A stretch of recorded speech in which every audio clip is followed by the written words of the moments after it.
Bienvenue sur 23 plus 1 podcast, le podcast spécialisé en marketing, communication et vente. Que des entrevues percutantes pour inspirer et motiver.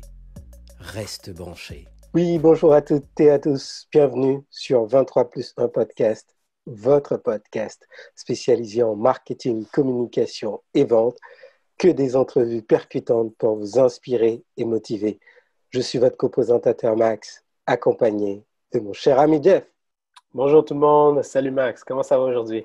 Ça va très très bien et toi-même Jeff? Ça va bien, ça va bien. Sans plus attendre, aujourd'hui nous recevons un expert en marketing qui est Product Manager chez Eloquent et qui tient l'influent blog que vous connaissez certainement tous, Conseil Marketing. Donc en direct depuis la France, nous recevons aujourd'hui Frédéric Canvet. Frédéric, bonjour, comment vas-tu? Bonjour à tous les deux, c'est super gentil de m'inviter pour ce podcast. Moi j'aime bien, comme je le disais, participer au podcast avec nos cousins nord-américains parce qu'en fait, c'est vrai que vous avez quand même l'influence du marketing américain et en même temps l'influence française qui est un peu plus, qui est un petit peu différente parce que c'est que moi quand je vois du marketing fait par les Américains, c'est un petit peu pushy, c'est très… les mecs sont super fiers de leurs produits, quoi. C'est the best product of the world ever made, yeah! Et en France, en fait, c'est des trucs qui ne marchent pas du tout. Et en fait, vous, j'ai l'impression que vous prenez un petit peu le meilleur des deux mondes avec du marketing super performant parce que les États-Unis sont quand même encore, je pense, à un an et demi d'avance de la France. Et vous, au Canada, vous arrivez vraiment bien à mixer les deux, à la fois garder un petit peu ce sérieux et puis cet aspect un peu plus rationnel qu'on nous aime bien en Europe.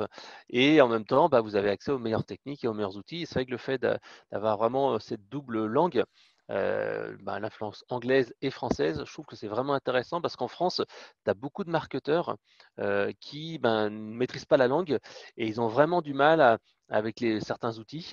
Et tous les marketeurs qui sont un peu évolués ici en France, ce qu'ils font, c'est que généralement, ils vont faire des expéditions, hein, soit ils font partie de Mastermind. Il y en a pas mal qui ont fait un moment partie de Frenchy, hein, qui ont fait partie des Mastermind de Jeff Walker et compagnie.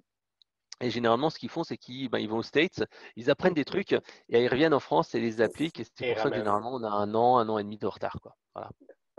Excellent, excellent, Et j'aime ça ça. commence bien, ça commence bien. Excellent. Alors Frédéric, je viens de mentionner tout à l'heure ton expertise en marketing. Je pense que tu es quand même assez connu sur tous les continents, à la fois le continent européen, le continent américain, le continent africain aussi. Beaucoup de gens te suivent.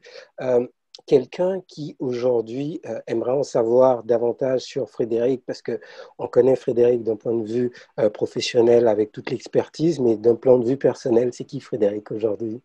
Alors, ouais, déjà, je vais peut-être te dire un petit truc. Là, pendant qu'on était en train de discuter, je suis allé sur justement ce SEMrush, donc l'outil qui permet de mesurer comment Google voit un site internet, hein, tout simplement. D'accord. Et j'ai regardé, tu vois, à peu près, je fais à peu près 10 000 visiteurs par jour. Et les Français représentent, les Français de France, hein, représentent 53%, les 54% de mon trafic. Et les Canadiens, c'est à peu près 8%. Donc, tu vois, après, la Belgique arrive beaucoup plus loin avec 3%. Donc, vous êtes quelques petits lecteurs canadiens à cause du blog et c'est super sympa. Et ça fait donc 12 ans que je tiens le blog, ça fait même plus, 14 ans, 2006. Wow. Et en fait, voilà, c'est un petit peu ma petite passion boulot de product manager et chargé de projets digitaux, CRM, marketing automation, etc. Et donc, je suis un slasher et comme je disais, le blog, c'est un petit peu ma passion, mon laboratoire, parce que j'aime bien tester des trucs. Et il y a plein de choses que je peux pas faire au boulot. Je suis un peu frustré. Par exemple, tu vois, avoir une assistante virtuelle à Madagascar, ça j'en ai depuis 4 ans, je pense. C'est quand j'ai relu pour la deuxième fois la semaine de 4 heures de Tim Ferriss que j'ai vraiment pris cette assistante. Et c'est vrai que ça m'a fait gagner énormément de temps. Je pense que c'est la meilleure décision que j'ai prise il y a 4 ans de ça, en recrutant Sabrina qui est part-time avec moi et donc en fait que je paye à l'heure. mais maintenant c'est quasiment devenu une assistante pour moi. Voilà, donc c'était la petite intro. Alors je te laisse reposer la question. Oh, on lui passe le bonjour à Sabrina et merci pour son travail en passant. Alors donc oui, ben justement aujourd'hui les gens se posent la question, en tout cas beaucoup de personnes vont certainement se demander, mais oui, il y a cette influence, il y a cette expertise au niveau du marketing, mais d'un point de vue personnel, parce qu'on sait que le marketing c'est aussi des humains avant tout, donc d'un point de vue personnel, c'est qui Frédéric? Ah. Alors Frédéric, ça fait déjà un petit moment qu'il travaille sur le web. En fait, bah, qu'est-ce qui s'est passé? Moi, en fait, j'ai débuté dans le marketing, ça fait grosso modo 20 ans, puisqu'en fait, j'ai eu mon premier job parce que j'ai fini mes études en 99. Et en fait, j'ai commencé par me dire, mais Fred, qu'est-ce que tu aimes faire dans la vie? Et en fait, en France, à l'époque, on avait le service militaire, donc tu étais bloqué pendant 9 mois à l'armée à aller faire des patrouilles, aller camper par moins 10 degrés en pleine nature. Et puis, je me suis dit, Fred, putain, qu'est-ce que tu aimes bien faire dans la vie? Et j'ai fait un petit bilan de compétences. Il me dit, Fred, ce Ok, que tu aimes le plus, c'est le marketing. Jusqu'à présent, en fait, je faisais des études de maîtrise de gestion, donc je faisais un peu de market, un peu de compta, un peu de gestion, un peu de tout. J'avais toujours été généraliste. Je lui dis, Fred, d'accord. le plus, soit c'est faire du marketing, développer un produit, et ce que tu aimes le plus, c'est faire des jeux vidéo. Donc, il faut que tu arrives en fait à trouver quelque chose. Et donc, juste après ça, en fait, j'ai fait un master en marketing, plutôt orienté grande distribution, Ok. et je me suis démerdé pour trouver un stage après. Donc, à Paris, mon premier stage, c'était pas un vrai boulot, mais voilà, c'était dans les jeux vidéo. Et donc, j'ai travaillé chez un éditeur de jeux vidéo qui a disparu entre-temps, qui s'appelle Acclaim, et qui faisait des jeux vidéo. Et donc, c'était vraiment top. Pendant quasiment 6 mois, j'étais à Paris, j'étais assistant product manager. Et donc, on testait des jeux vidéo. Il y avait des jeux South Park, des jeux Revolt, des jeux, il y avait plein de trucs Turok et tout ça sur Nintendo, sur PS, sur PC. Et hop, on testait les jeux, on faisait des argumentaires. Et ça, c'était vraiment top. C'était vraiment ma passion. Et après, en fait, tout simplement, j'ai essayé euh, d'utiliser un petit peu les deux, puisqu'en fait, essayer de faire quelque chose qu'on aime, c'est quand même beaucoup plus efficace. Et C'est je me sûr. suis un petit peu, petit à petit, réorienté vers le product management B2B, parce qu'en fait, le domaine des jeux vidéo était assez sinistré en France. En fait, en 2000, en fait, tu as eu vraiment une vague de pas mal d'entreprises françaises de jeux vidéo qui se sont pété la gueule. Wow. Le marché était sinistré et je me suis plutôt tourné vers les startups Mhm. e-commerce. Et là, je vendais des logiciels et des jeux vidéo. Et je me suis rendu compte que ce qui était vraiment le plus rentable, c'était le product management B2B. Et là, j'ai travaillé chez un éditeur de logiciels international de logiciels de comptabilité, donc Sage. Je ne sais pas s'il est connu. Oui, oui, que je Oui, connais. Voilà, absolument, ben oui. ouais, Sage. Donc j'ai bossé quasiment 13 ans chez eux. Hmm. Donc c'était vraiment intéressant parce que c'était une boîte qui était en pleine croissance. J'ai commencé sur le segment des petites entreprises pour monter aux grandes entreprises et je suis passé un petit peu du discours très jeu vidéo, pratico-pratique, à un discours qui est plus un peu plus métier. Et c'est là que tu te rends compte que selon le secteur d'activité où tu travailles, c'est là que tu peux véritablement avoir des marges qui sont complètement différentes. Quand j'étais en fait dans le domaine des logiciels grand public, là, mon boulot de product manager à l'époque, j'étais payé allez, 30 ou 40% de moins que mon job quand tu travailles sur des grandes entreprises. Et c'est pareil sur un marché. Quand tu veux vendre sur un marché, il vaut mieux cibler des gens qui ont un budget, qui ont un moyen, que de cibler en fait des gens qui n'ont pas de pognon, quoi. Mon exemple pratique, c'est à chaque fois tous les gens qui me disent, ouais, moi je vais cibler les TPE, je vais cibler les indépendants, les freelances. Le problème avec ce marché, c'est qu'en fait, généralement, ils n'ont pas de budget pour faire du consulting parce qu'ils veulent des solutions pratico-pratiques. Ils n'ont Ok. pas trop de budget pour de la formation ou leur un jour ou deux, pas beaucoup d'accompagnement. Ils veulent des résultats immédiats. Et en fait, tu dois tout le temps courir, courir, courir parce que tu ne peux pas vendre du récurrent. C'est pour ça qu'il faut faire vraiment attention quand tu as un marché à vérifier que ce marché est rentable. Si tu veux, par exemple, faire du consulting, il faut te dire, mais est-ce que ma cible est prête à payer allez, 400 euros pour une demi-journée de boulot, ou alors voilà, 400 euros pour une journée minimum. Si elle n'est pas dans cette cible-là, ça va être compliqué. Tu vas être dans un business model de volume et ça va pas être évident de le faire. Et après, tu as des choses qui sont contre-intuitives. Par exemple, j'ai réalisé la première formation au blogging en 2009 en France. C'était Bloguer comme un Ok. pro. C'était la première formation qui existait, formation vidéo en ligne. Et je l'ai coécrit avec un de mes, c'était un autre blogueur comme moi. On se rencontrait, puis on s'est dit, ouais, tiens, on n'arrivera jamais moi, je me disais, j'arriverai jamais à sortir une formation vidéo parce que j'aurais pas le temps. Et Boris, lui, c'est un fan des États-Unis. Comme je disais, il lit tous les trucs en avance et tout ça. En fait, il va faire là-bas des expéditions, il va rencontrer des boîtes. Lui, son domaine, c'était la séduction. Et il a toujours le premier blog français sur la séduction. Il s'appelle Art de séduire. Et donc, en fait, à l'époque, il en vivait déjà en 2009 et il avait un ou deux salariés. Et là, je crois qu'il est, je ne sais plus combien de personnes il a, mais enfin bon, il a monté un vrai business. Et donc, lui, il a quand même réussi à s'en sortir. Pourquoi? Même si c'est des particuliers qui ne sont pas prêts à payer 400 euros pour une demi-journée, enfin, quoique, si, parce qu'il faisait des séminaires où les gens payaient 50 balles et puis ils faisaient venir, ou 100 balles et ils faisaient venir 20, 30, 40, 500 50 personnes dans une salle. Mais il a quand même réussi parce que les gens avaient un problème urgent, Ok. important, solvable et ils étaient vraiment prêts à payer. Et c'est pour ça qu'il faut essayer de trouver toujours un business là-dessus. Si les gens ne sont pas prêts à payer ou s'ils n'ont pas d'argent, ça ne marchera pas. Par exemple, toi, j'ai un pote qui avait monté en fait un site qui s'appelait Trouver un job et qui s'adressait en fait aux chercheurs d'emploi qui voulaient en fait trouver un boulot. Et c'est vrai que il y a beaucoup de monde qui voulait trouver un boulot. Il y avait un vrai marché, mais sauf que les gens n'avaient pas forcément un budget.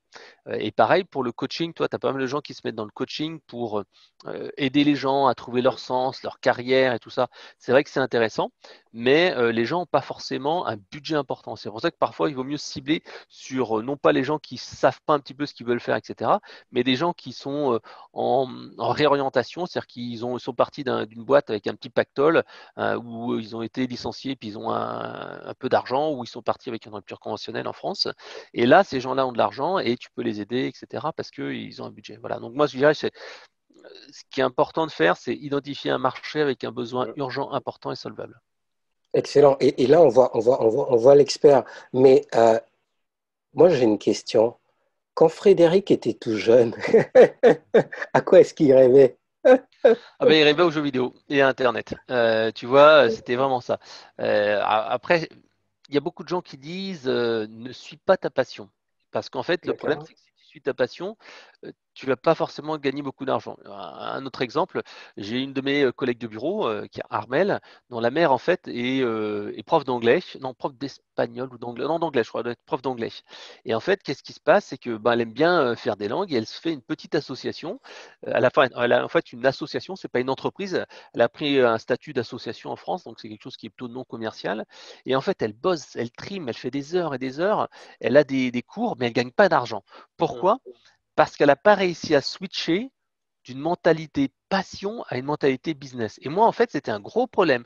Pendant plus de 10 ans, j'ai vraiment eu ce problème de switch, de passer d'une passion, c'est-à-dire moi le blog je l'ai créé parce que c'était un carnet de notes, hein, où je notais des trucs parce qu'avec des potes on allait monter une startup qui n'a jamais été montée, mais je notais tout sur le blog, tiens, comment référencer un site web, comment faire une fiche produit, comment faire ceci, puis j'ai noté tout parce qu'on allait d'appart en appart, on était 4-5 et puis on était 3 en fait. Et en fait, on allait d'appart en appart pour travailler le soir, après le boulot, sur le projet. Mes deux potes étaient développeurs, moi je faisais le market. Et en fait, je notais tout parce que comme ça, j'avais pas besoin d'emmener sur des fichiers Word. C'est ça, en fait, Ouais, conseil marketing, mon blog, il vient de là, en fait, à la base. d'accord. Donc, en fait, c'était partager de l'info et donner aux autres. Et en fait, passer du switch, tiens, j'ai une passion à je vais montrer un business, sincèrement, c'est compliqué. En particulier si tu viens du salariat, si tu es habitué à faire des heures et si tu es habitué en fait à faire un travail, c'est complètement différent. Et tu vois, j'avais un de mes collègues là qui est développeur, qui est passé freelance. Et en fait, il a eu du mal à passer du statut salarié à freelance. Donc, il avait monté sa boîte. Eloquent était toujours son principal client. Et en fait, ce qu'il faisait, c'est que il disait ah ouais, oui, j'ai travaillé 8 heures aujourd'hui sur la boîte. Ouais, tu as travaillé 8 heures, mais enfin, t'as pas fait autre chose. Ah si, si, je me suis formé, tu vois, là-dessus, Eloquent va me demander de faire ci, donc je commençais à faire ça. Et puis en fait, il avait encore cette mentalité de salariat où il Ouais, faisait des ouais. heures et il n'osait pas en fait facturer des choses qui étaient en fait du travail, ou alors il disait non mais ça m'aide à moi, ou alors il faisait des choses qui étaient totalement inutiles. Il disait ouais, je vais m'entraîner, je vais créer moi-même mon propre CMS pour mon site internet. Et il me disait ouais, ça va comme ça m'entraîner à programmer tout ça. Je dis mais non mais t'es malade, t'as vu le temps que tu vas passer à créer ton site internet avec ton propre CMS, ça ne sert à rien. utilise plutôt WordPress, un truc de base, et après, utilise ce temps-là pour faire autre chose, parce que tout ce que tu fais là, c'est pas de l'argent qui va rentrer, c'est pas du temps que tu vas faire à faire par exemple ta compta ou avec ta famille. Donc en fait, fais attention à ça, réfléchis bien à ce qui est vraiment utile et parce que j'ai écrit le livre Le Gros Hacking, donc un livre sur les techniques de gros hacking. Là, on est à la V2, on a fait la V1 il y a 3 ans, 2017, septembre 2017. Et là, en fait, cette année, en mai ou avril 2020, on a sorti la V2, réécrit à peu près 30-40% du bouquin. Et donc, en fait, dans cette V2, j'ai rentré un truc qui était important, que j'ai découvert. Enfin, c'est pas moi qui l'ai découvert, hein, mais c'est un des points du gros hacking, c'est d'avoir une North Star métrique, une étoile du Nord. Et cette étoile du Nord te permet en fait de savoir ce que tu dois faire et d'avoir un filtre. Mon exemple, en fait, moi, pour conseillermarketing.com, donc je mets ça pour mon activité perso surtout, hein, j'essaye de le mettre à mon boulot, mais c'est plus compliqué parce que c'est pas moi qui manage toute la team. Et donc, en fait, je me dis, OK, Fred, quelle est ta North Star métrique? Et pendant très longtemps, moi, c'était le trafic du site internet. Je regardais tous les jours combien j'ai fait mes visiteurs, combien de leads je générais, mes formulaires, et combien de chiffre d'affaires je faisais. J'avais 3 trucs comme ça. Puis des fois, je voyais, oh putain, mon trafic est en baisse, vite, il faut que j'écrive des articles. Oh putain, j'ai fait que 50 leads aujourd'hui. Oh putain, faut que je fasse tout de suite une publication sur les réseaux sociaux. Et puis je me dis, oh merde, putain, j'ai pas fait mon objectif de chiffre d'affaires ce mois-ci. Ah, faut que j'envoie une promo, un email. Et en fait, je partais un petit peu à gauche, un petit peu à droite, un petit peu à gauche, un petit peu à droite. Alors tout le temps, hein, ça allait à peu près dans le même sens, mais tu zigzags. Et je me suis dit, non mais Fred, le concept du gros hacking te dit que tu dois avoir une North Star métrique, quelque chose qui va te guider. Et je me suis dit, non, ce qui est le plus important, c'est le chiffre d'affaires. Les visiteurs, le nombre de leads, c'est pas le plus important parce que tu vas générer parfois des leads qui sont des étudiants, des gens qui n'ont pas les moyens, qui sont hors cible. Et donc, tu dois plutôt te concentrer sur le chiffre d'affaires. Et qu'est-ce qui va vraiment t'aider pour le chiffre d'affaires? Et en faisant ça, ça me permet d'une part, de me dire qu'est-ce qui va te permettre de faire du chiffre d'affaires et aussi d'avoir un filtre. Régulièrement, en fait, les gens me disent, enfin, j'ai beaucoup de propositions. Mais vraiment, dès que tu as un blog un petit peu important, tu as beaucoup de propositions pour faire des interviews comme ça, faire en fait écrire des billets ou des potes à toi qui disent tiens, est-ce que tu peux faire la promo de mon machin, blablabla, blablabla, ou enfin, t'as vraiment ou alors tu lis un truc, tu vois une newsletter, tu vois un truc, ah putain, c'est un article sympa, c'est un truc sympa, ah je suis sûr que je peux faire mieux, je vais faire un article de blog plus sympa sur ce sujet-là. Et en fait, tu vas te disperser. Tandis que si ta North Star métrique te dit c'est le chiffre d'affaires, tu vas dire est-ce que ce qu'on me propose là va me permettre de faire du chiffre d'affaires? Oui, non. Si c'est non, je le mets de côté. Et par exemple, tu vois, tous les soirs, en fait, je souhaite les anniversaires sur Facebook. Et c'est vrai que c'est des contacts plutôt pro, hein. J'ai atteint la limite des 5000 amis depuis longtemps sur Facebook, donc j'en rajoute, j'en supprime et que ça de temps en temps. Et en fait, tous les soirs, je me passais à peu près 5-10 minutes à faire les bons anniversaires, aller sur le compte Facebook, aller bon anniversaire, machin, des gens que je connaissais ou pas, enfin personnellement, hein. Parce qu'en fait, je me disais, bah tiens, c'est créer du relationnel, c'est important, etc. Et avec ma North Star Metric, je me suis dit, mais Fred, tu es en train de passer tous les jours 10 minutes, donc ça veut dire 1 heure, plus d'1 heure toutes les semaines, alors que j'ai pas beaucoup de temps, hein, parce que toi, j'ai 2 enfants, j'ai mon boulot, j'ai le blog, j'ai tout ça. Et je disais, mais Fred, tu passes tous les jours 10 minutes, 5 à 10 minutes, et finalement, ça ne t'apporte pas grand-chose. Euh, En fait, soit tu as une possibilité, soit tu te dis, non, ce que je fais, ça sert à rien, je l'arrête. Soit tu dis, hey, comment je peux faire pour que la chose que je fais va me permettre en fait d'atteindre mon objectif. Et je me suis dit, bah tiens Fred, ce que tu vas faire, au lieu de souhaiter un simple anniversaire à tout le monde, tu vas leur en fait leur faire un bon anniversaire plus une promo spéciale anniversaire. C'est-à-dire que tu vas leur faire 80% de réduction sur tes formations et tu dis voilà, c'est l'offre anniversaire, ça l'a uniquement un mois. Et grâce à ça, en fait, bah, ça m'a mis dans l'optique, ok, je suis aligné avec ma North Star métrique, mais en plus, en fait, j'ai à peu près, allez, 2, 3, 4, 5% des gens qui commandent, alors que c'est des gens qui n'auraient jamais commandé, et c'est un moyen pour moi de les mettre dans une dynamique d'achat. Et c'est vrai que les gens disaient, ah ouais, je connaissais pas, merci, c'est sympa. Tu as plein de gens qui disent non, ouais, c'est pas, ça m'intéresse pas, j'ai pas le temps, etc. Mais en fait, ça me permet de mettre une dynamique de North Star métrique. Et pareil, tu vois, parfois il y a des gens qui me disent, tiens Fred, j'aimerais bien t'écrire un article sur mon blog. Moi, je le fais quasiment plus. Je dis bah non, voilà, moi j'ai une North Star métrique, j'ai ma vision et mon positionnement, c'est le marketing B2B. Je reste là-dessus. Je dis bah non, désolé, je peux pas. Alors que des fois, j'aurais pu dire oui. Ou alors je dis, je veux bien qu'on parle de ça, mais plutôt dans telle optique. Ou alors je mets un lien d'affiliation qui me permet de générer du business derrière. Donc voilà, passer du temps et avoir une North Star métrique, sincèrement, ça permet d'être mieux focus et de travailler en fait sur ses priorités. Et encore une fois, dans cet esprit business et pas dans cet esprit salarié où tu passes du temps. Justement, tu as parlé de ton blog qui était ton laboratoire. Mhm. Il a commencé comment et pourquoi il a commencé?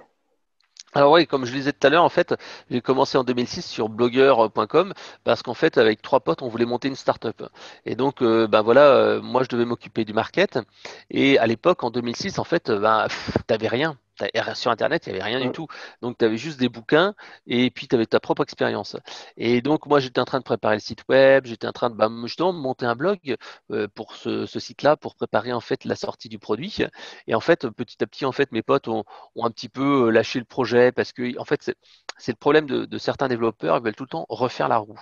Et donc à chaque fois ils voulaient tout refaire, la base de données, ils voulaient refaire le site web, ils voulaient tout. Enfin, je leur disais mais non, mais prenez des briques. Et non non non, on va faire, moi je suis capable de faire mieux, tu vas voir, ça va être vachement plus sympa. En fait à la fin bon, le projet est un peu tombé à l'eau, ouais.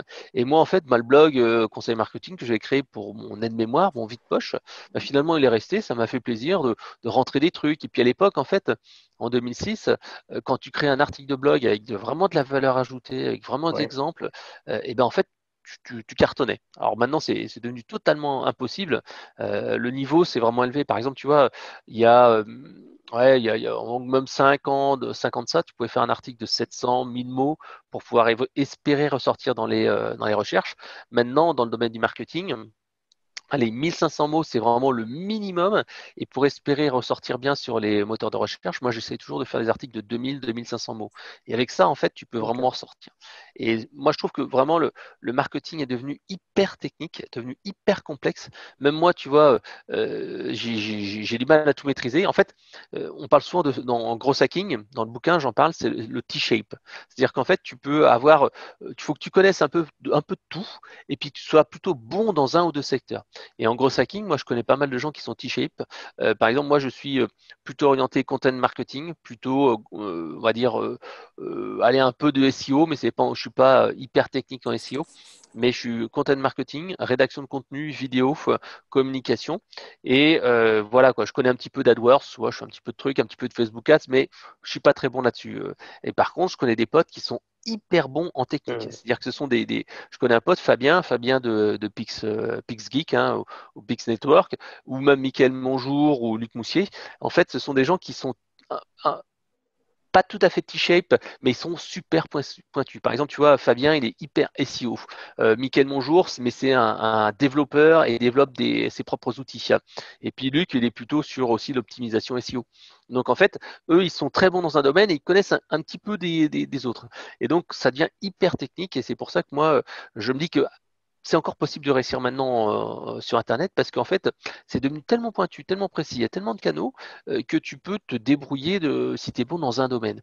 Il y a plein de gens qui sont bons, par exemple, en Facebook Ads, en Google Ads maintenant. Ou alors en SEO, tu peux te démerder, ou alors dans d'autres, sur YouTube. Enfin bref, tu as différents moyens de réussir. Il faut juste choisir le bon canal et faire un focus là-dessus. Est-ce que selon toi, ton blog maintenant qui a 14 ans, euh, est-ce que c'est toujours le bon canal selon toi? Alors, oui et non. Alors, je dirais non. Pourquoi non? Parce que tout simplement, les recherches sur Google vont diminuer au fil du temps. On Mm. voit clairement, hein, les gens, en fait, ont de plus en plus, les jeunes en particulier, ont de plus en plus de mal à lire du contenu à valeur ajoutée. Moi, je le vois, j'essaie d'écrire du contenu long pour plaire à Google et pour avoir un dossier soigné, une référence, etc., etc., et avoir des contenus, en fait, qui durent tout le temps. J'essaie de ne Ouais. pas faire des contenus d'actualité. Et bien, en fait, on voit bien que ça va décliner. Parce que moi, j'ai plein de gens, et des jeunes en particulier, qui me disent non, mais j'ai pas le temps de lire, oh, mais c'est trop grand. Ah Oh, oui, non, parce que quand on parle de 2000 mots, on s'entend que maintenant, la jeunesse, avec Instagram, TikTok, Snapchat, les autres, on est dans l'instantané. exactement, et c'est trop d'infos, c'est trop complet. Et donc, en fait, voilà, pour moi, le blogging va disparaître, enfin, va réduire. En fait, pour moi, c'est une baisse qui est progressive. Mais ce qui est intéressant, c'est qu'en même temps aussi, il y a plein de gens qui abandonnent. Tu vois, moi, j'ai en fait, avec l'écriture, j'écris 3 bouquins en 3 ans là, ça m'a pris beaucoup de temps, ça m'a pris beaucoup d'énergie et j'ai pas pu me faire un focus sur le blog. Donc en fait, mon trafic a un peu baissé. Et ensuite, là, quand j'ai pu finir les 2 bouquins et reprendre un petit peu sur le trafic, tout de suite, j'ai repris du poil de la bête parce que j'ai fait aussi plus d'optimisation.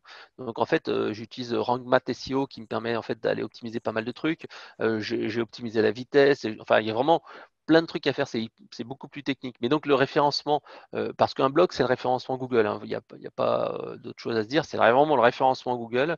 Et en fait, si tu veux choisir le blogging, tu vas déjà t'exclure une partie de la cible, on t'a parlé des jeunes, et ensuite tu dois te dire, mais il faut que je sorte sur les bons mots-clés. Donc tu dois plutôt être focus. Et par exemple, pour conseil marketing, j'étais pendant des années conseiller marketing, c'était le blog du marketing en général.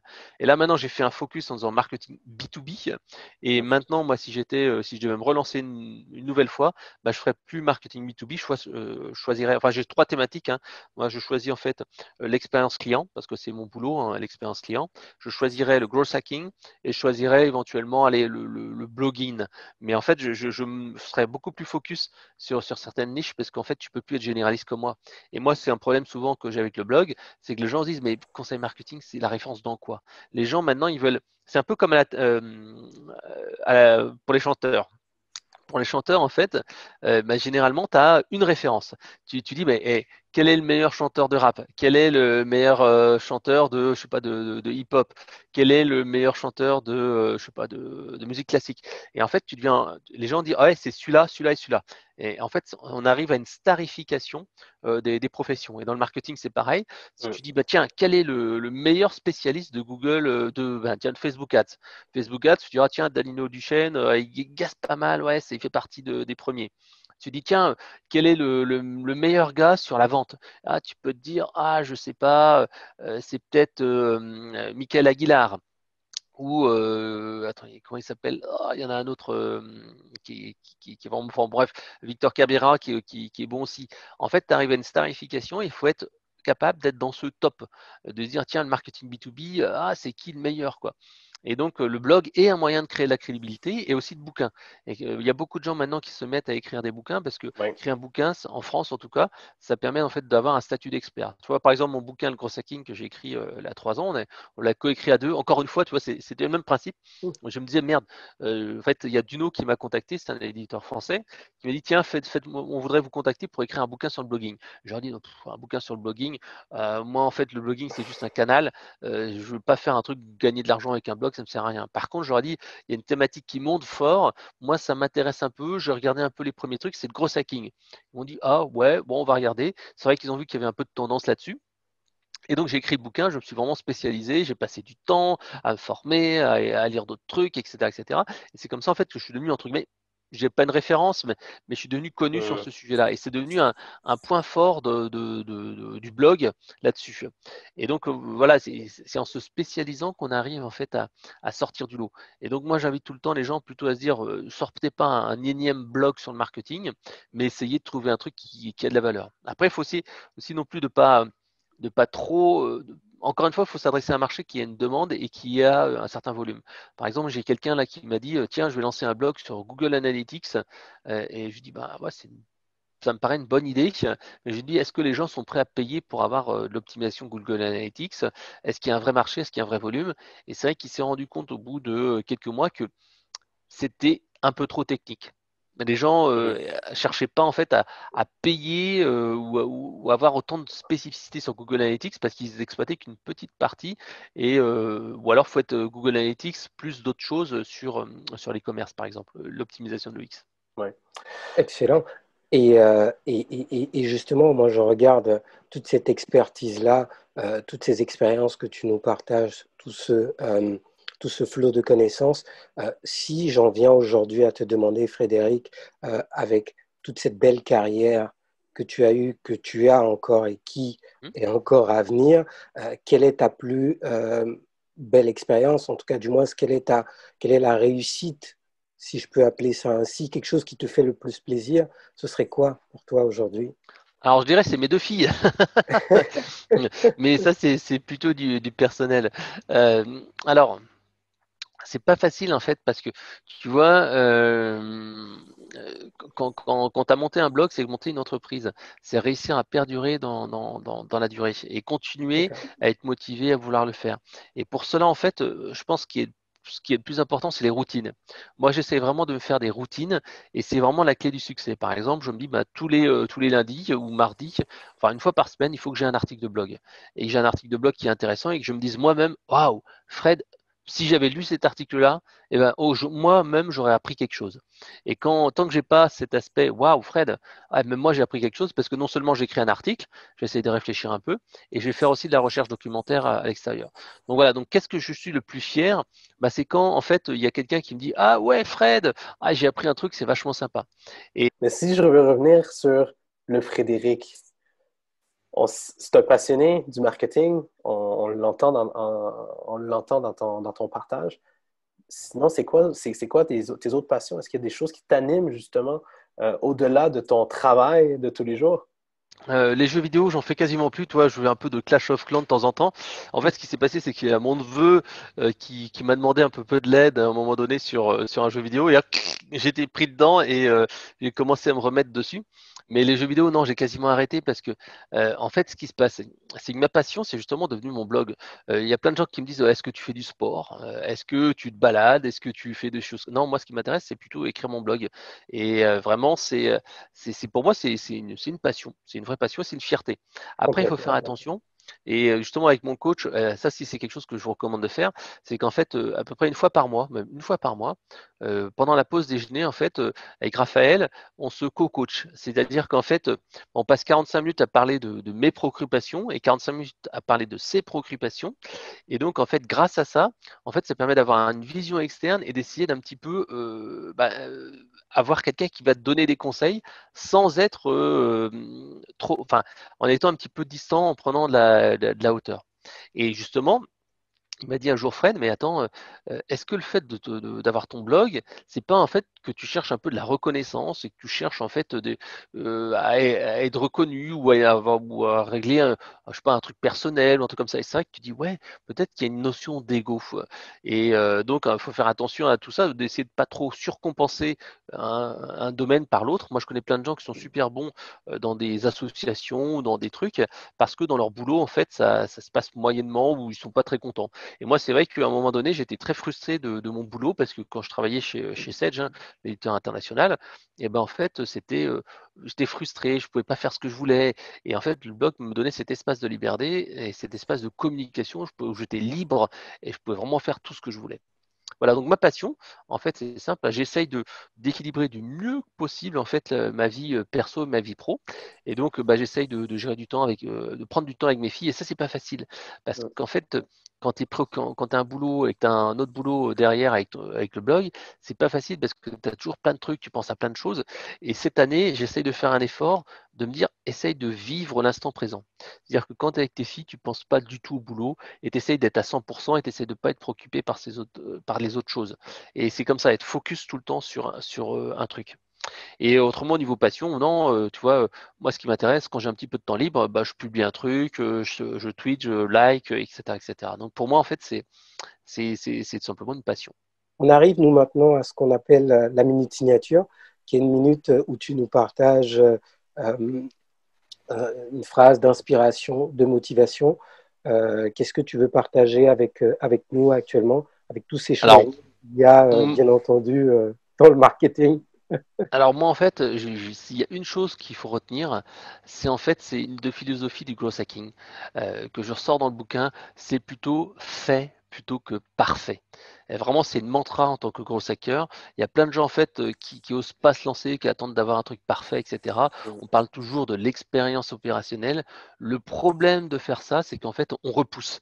Et je connais plein de gens qui repoussent. Non, mais mon idée n'est pas parfaite. Ah non, mais j'attends un peu. Ou attends, j'attends de faire ça. Il faut que je réfléchisse un peu, etc. Non, il faut que tu essayes et que tu améliores au fur et à mesure. C'est cette philosophie avant qu'il y ait le gros hacking qui soit vraiment euh, le truc qui soit véritablement dévoilé par Ryan Holiday, c'est cet aspect efficacité maximale.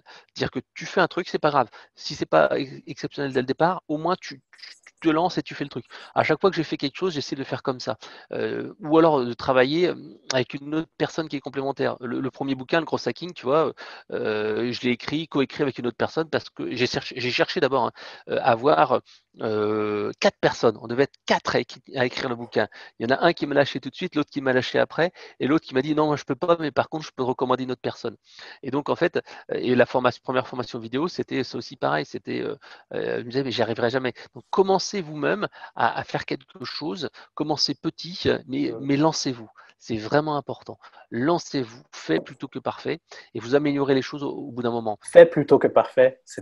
On peut rien demander de mieux pour terminer l'entrevue. Donc, merci infiniment d'avoir été avec nous. Merci, Max. Toujours un plaisir. Partagez. Merci, Jeff. Merci. Donc, alors, vous pouvez nous suivre sur toutes nos plateformes. On parle aussi de LinkedIn, YouTube, Instagram, Facebook et Twitter. Vous pouvez également suivre notre hashtag qui est le 23+1 podcast.